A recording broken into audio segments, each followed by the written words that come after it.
If, of course, it was Thomas, then how could you have said, of course, there were multiple guys? One of those is a lie, bro. Katie's Men Tell All special was full of drama, and Karl, Hunter, and Thomas had a chance to defend themselves.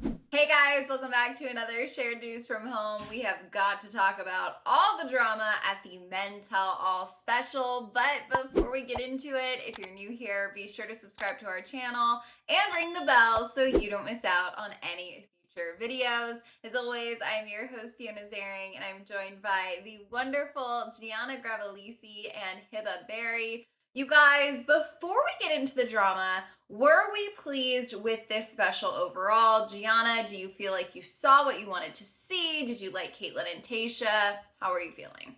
Honestly, I was not a fan of this special just because I feel like it was all over the place. I loved Kaitlyn and Tayshia, but the men really ended up taking the reins for the whole first half of the conversation. Obviously, it was drama-filled. Then we had moments that didn't even have anything to do with the season. Then we had a random girl. It was all over the place. I just wasn't there for it. What about you, Hiba? I agree. I thought the hosts, Tayshia and Kaitlyn, did a great job. They kind of kept the conversation going, the program flowing. But yeah, it was so messy. This random moment of Connor and this random girl from the audience, I was just so not expecting, and it was just very cringe. And then there was other cringe moments of the guys just standing up and wanting to beef. It seemed like they were about to fight. Like, it was just a lot going on, and I feel like we just have to break it all down. It was definitely a lot going on. There was a lot to process, and you're right, there was a lot of chaos that had nothing to do with the drama, but I do want to dive into it because honestly, that's why we're all tuning in. We're hoping to get some things rehashed, maybe some clarity. We have to start, of course, with Aaron and Cody because we saw Aaron all season leading the charge on who was not there for the right reasons. And if you think back, it really did start with Aaron. He, of course, knew Cody from home. They had that weird confrontation that honestly sort of confused all of Bachelor Nation. And what we learned during the Men Tell All special is, yes, they knew each other from home, but it was some reckless social media posting that initially caught Aaron's eye, did not sit right with him, including one post where he said he would be famous in 6 months. Now, Cody's defense was that this was somehow taken out of context. I mean, Hiba, did Cody earn any points with you last night? I feel like I'm still kind of confused, and I honestly think Aaron kind of got this one right and saved us all some time, but that's just me. What did you think?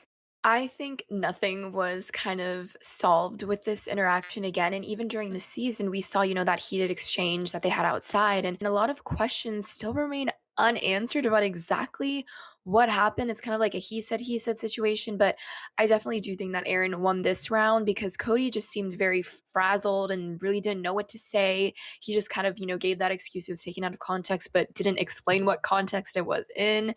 So it was just kind of a waste of time. But I guess we kind of got somewhat of a closure that Cody just seemed like to be out here for attention. And Aaron, again, just seemed to take this round as well.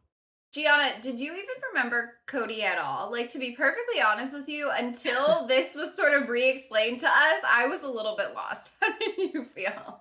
Honestly, I did forget about Cody, but I would never forget about that random fight that just left me speechless early on in the season between him and Aaron. Definitely confused me, definitely confused the rest of Bachelor Nation. For some reason last night, I felt bad for him in a way. I don't know why. I just was feeling like empathetic for him being put on the spot and not really having the chance to explain himself because he did get sent home right away. But again, I don't think anything was solved. And that was a reminder of who he was, I guess. But I guess we'll just never know exactly what went down. But yeah, I had forgotten about him until last night, to be honest with you.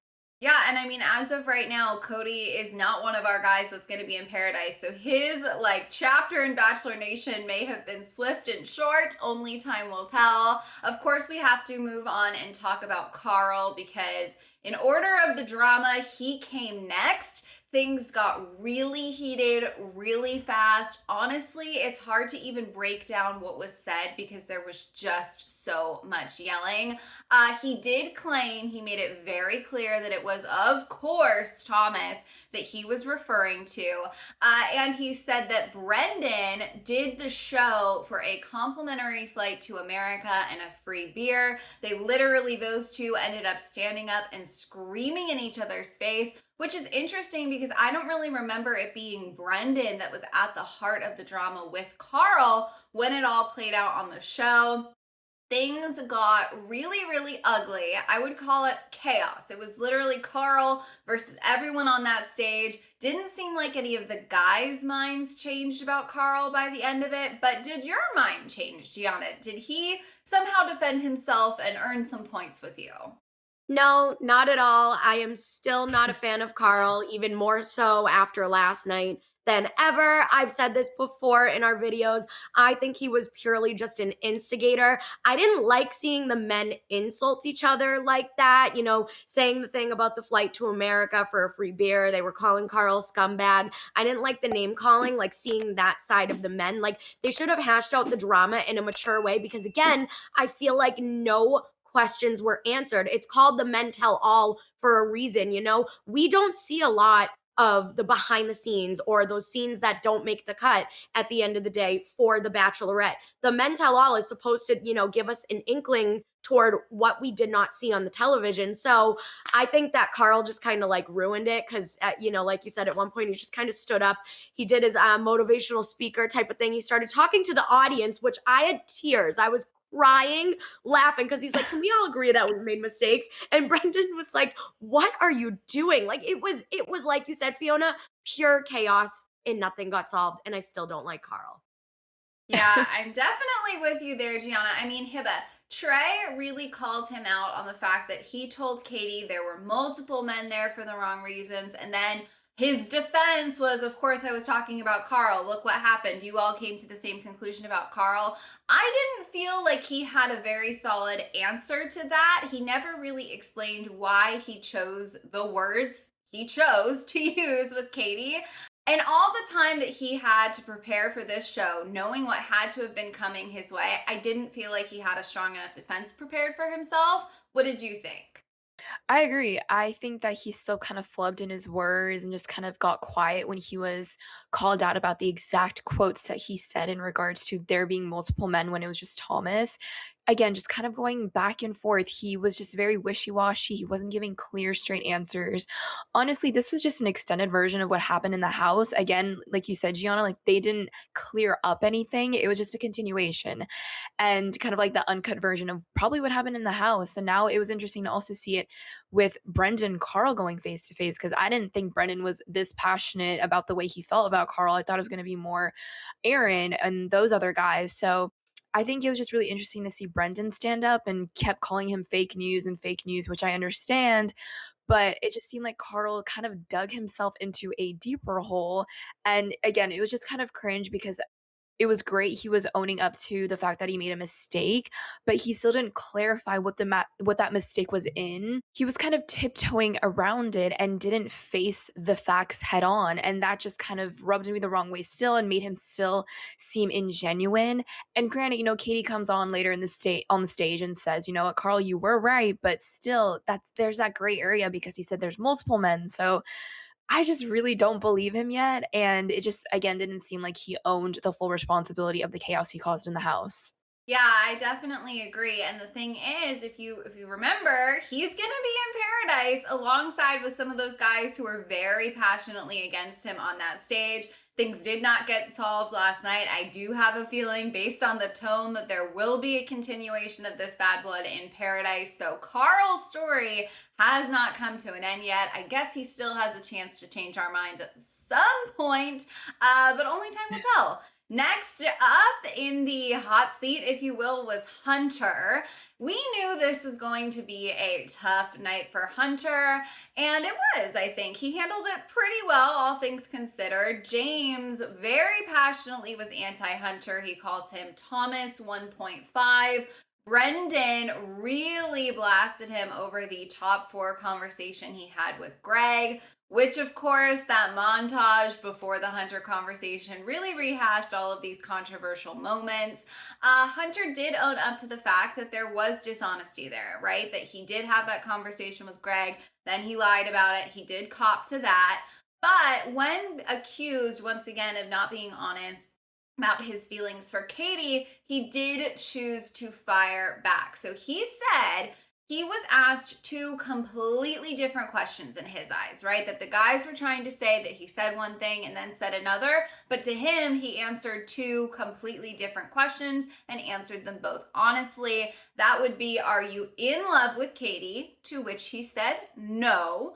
And then the question of, are you falling in love with Katie? To which, as we all saw, he said yes. He insisted he was falling in love with her, and after a lot of chaos, a lot of back and forth, a lot of, well, I don't see it that way, I see it that way, I'm sorry you don't feel that way, just kind of round and round and round, Connor B chose to interject and say that as Hunter's roommate, he can say that the other guys are wrong and he truly is falling for Katie. Now, I'm so curious on your thoughts on all of this, you guys, because Hunter's someone I've kind of had a question mark about. Never really felt like he was truly malicious or like a villain. I think he made some mistakes.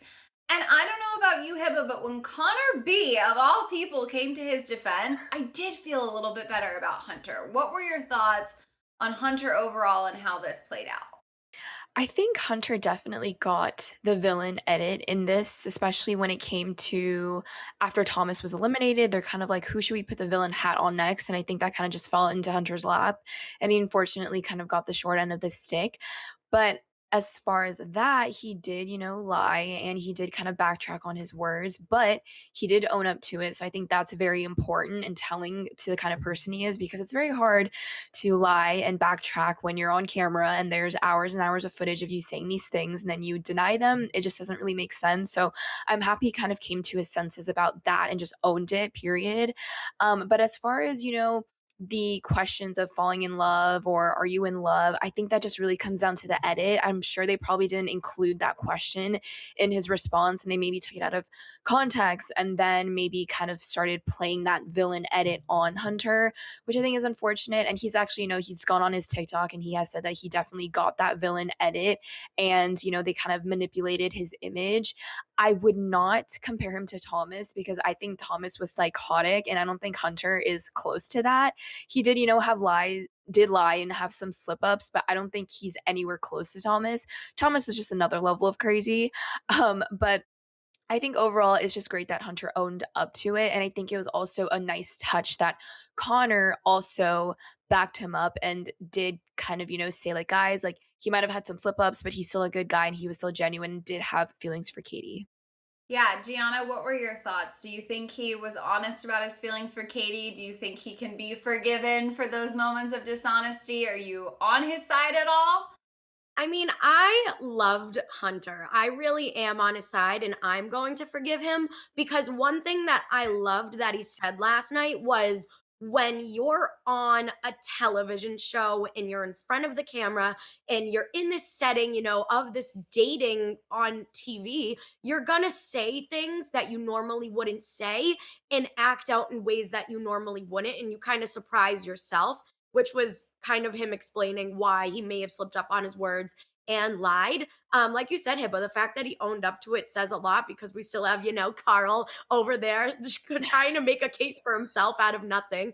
But, I always liked Hunter. I didn't think he was malicious at all. I think that just because also he was a fan of the show, that doesn't mean anything. Like, it doesn't matter if you've watched the show and you go on it. It doesn't mean that you're like plotting, employing how to get around certain things. I think he was there for the right reasons. And I loved when Connor B stepped up and defended him because I was like, okay, that makes me feel better about me liking Hunter. I know that I'm not the only one. So I forgive him and I hope the rest of Bachelor Nation can as well.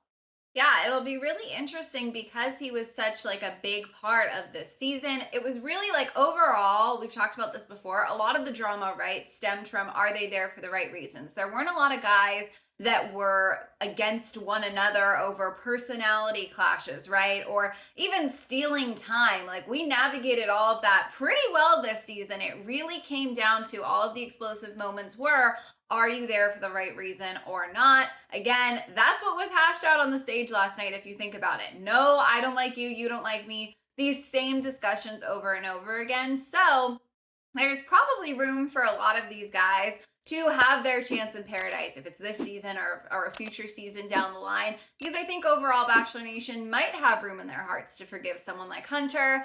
Again, I feel like we just keep coming back to only time will tell for a lot of these guys, whether we're going to see them again or if this is the end of the road for them in the franchise. One guy that I don't know if he will be forgiven, because when it comes to being there for the wrong reasons, his drama was the worst of the worst, and that is, of course, Thomas. We did see him last night, but he couldn't be there in person. I didn't say why, but for whatever reason, he couldn't join the show. He zoomed in for a pretty brief chat with Katie. He did start off with an apology. He said, a lot of my actions, they ended up taking away the attention from you, away from a lot of the amazing guys in that room. I want to say I'm so sorry for that. Katie did accept his apology pretty swiftly. She didn't make him beg for it. She accepted his apology and said that she was sorry if she caused him any pain in the way that she did, send him home, which of course was a fairly iconic moment if you ask me.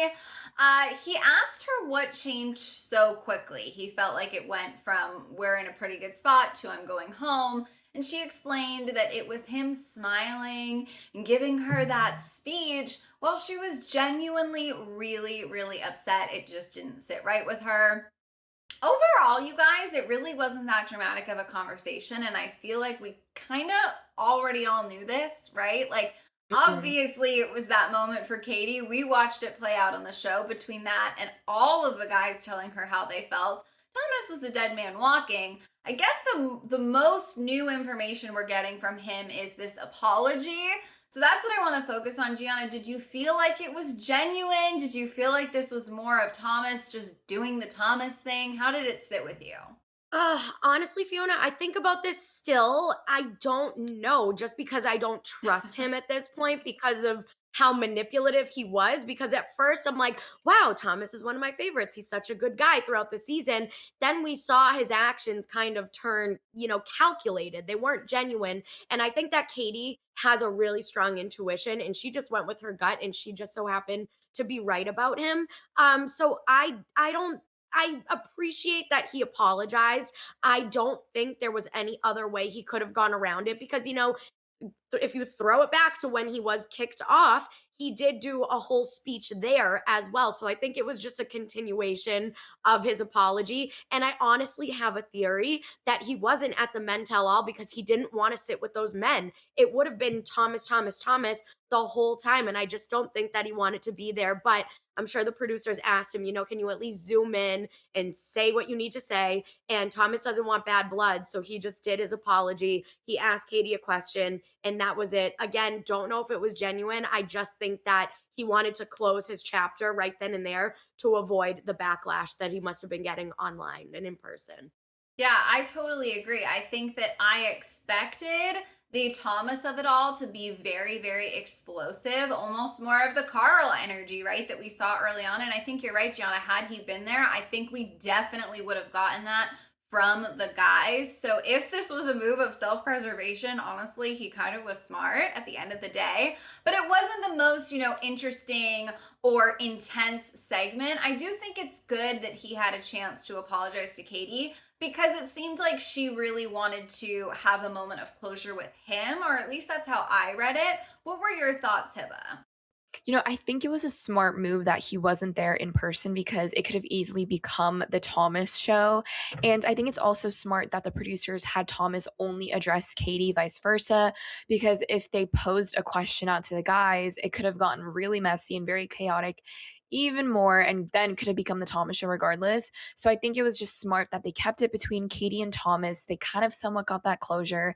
And I think this was a part where Thomas had to listen and reciprocate and actually be an active listener instead of just, smiling at her dead in the eyes and just nodding and going on his tangents, being all charming and trying to win her over. And again, like I've said time and time again, this relationship, there was nothing deep about it. They just had that lust, topical connection of just attraction. They never got deep. They never got, into any type of quality conversation of what their families are like, what are their interests, what do they have in common, what do they do for work. It was just like, oh, I look into your eyes and da da da da. It was like so poetic and just like crap, honestly. Like there was nothing genuine about it. But regardless, I think it was just a good conversation to kind of just, wrap a bow on it, send it off, don't kind of like look back on it again. Just a good way to kind of end on good terms, I guess. But I mean, Thomas is going to make a reappearance in the Bachelor franchise. He reportedly, is going to be on Bachelor in Paradise. So I mean, Katie's exes from her season are also going to be there. So we might see stuff being brought up again, more rehash. Maybe we'll get the Thomas show on Bachelor in Paradise, those confrontational conversations. So if that is true, we're just going to have to stay tuned. And I just don't think that this is the end of the guys from Katie's season confronting Thomas. I think they'll definitely touch on it in Bachelor in Paradise. Yeah, I mean, if word on the street is that we will see Thomas appearing in Paradise later on, I definitely think you're right. There's going to be more drama. I mean, at the end of the day, if you really think about who dominated the, loud, heated debate at this mental hall, most of them are going to be on that beach. So it will be very interesting to see if this drama takes a turn from what it was on Katie's season to something honestly a little uglier in Paradise, right? Because the root of their issues on Katie's season was, like I said before, are you here for the right reasons? That could continue into Paradise and just sort of evolve into that bad blood, genuinely people who don't like each other drama, which honestly is a little uglier. We might see a darker side from some of these guys in Paradise. It should be a pretty good season. Obviously, we're supposed to be talking about Men Tall, but I do feel like Paradise is shaping up to be pretty exciting just based on what we saw on that stage last night. The last question I have for you guys, I guess, is drama-wise, right? Because we mentioned at the top the segment overall was kind of chaotic. There was a lot going on. They jammed a lot of different things into one special. But did all of the drama that you hoped to see rehashed at least get brought up on that stage? Maybe not get closure, maybe not get solved, but was it all brought up? Or was there anything else you were hoping to hear from the men, Gianna? I mean, as I said before, I think all of the drama that was brought up was pretty much all of the drama that we saw all season, because it really wasn't a toxic season. It was just kind of like, who's the enemy this week? Okay, it's this one. Bye. Have Katie send them home. And we did go through all of them. Karl, Hunter, Thomas. We pretty much hit all the nails on the head. But again, I just wished it went a little deeper than it did, because I mean, as we've been saying this whole time, it just felt like of a continuation of what we already were watching on our TV screens. So I just wish they went deeper. I wish Karl kind of either owned up to that he was lying or actually named names. I wish that, I mean, I just wish they went deeper, and that's about it. Because I can't really think of any other situation that happened that I would have liked to hear more about. But yeah, I wish it wasn't sort of going in circles, because that's what I felt like. Yeah, I have to say I totally agree with you. I was happy with what we got, but I wanted more. I wanted maybe at least some resolution. Hiba, do you agree, or are you on a different page? I agree. I definitely think, with the lack of drama there was in comparison to Matt James's season, I think we hit all the nails on the head, like you said, Gianna. And to be honest, I wasn't even that interested in the drama. I just still wanted justification for Michael leaving and Andrew leaving.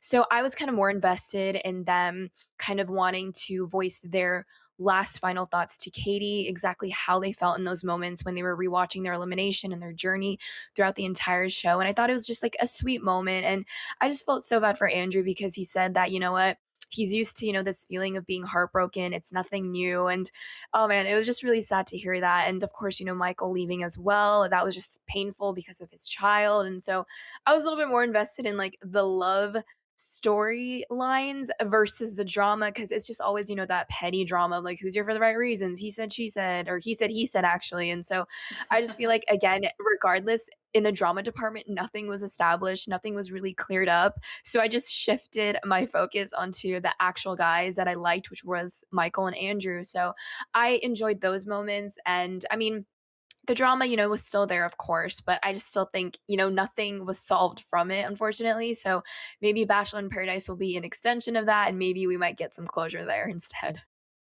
Yeah, I mean, that is a great point. Of course, in that special, there was a lot more than just the drama. And don't worry, you guys, we're going to be hashing all of that out in another video.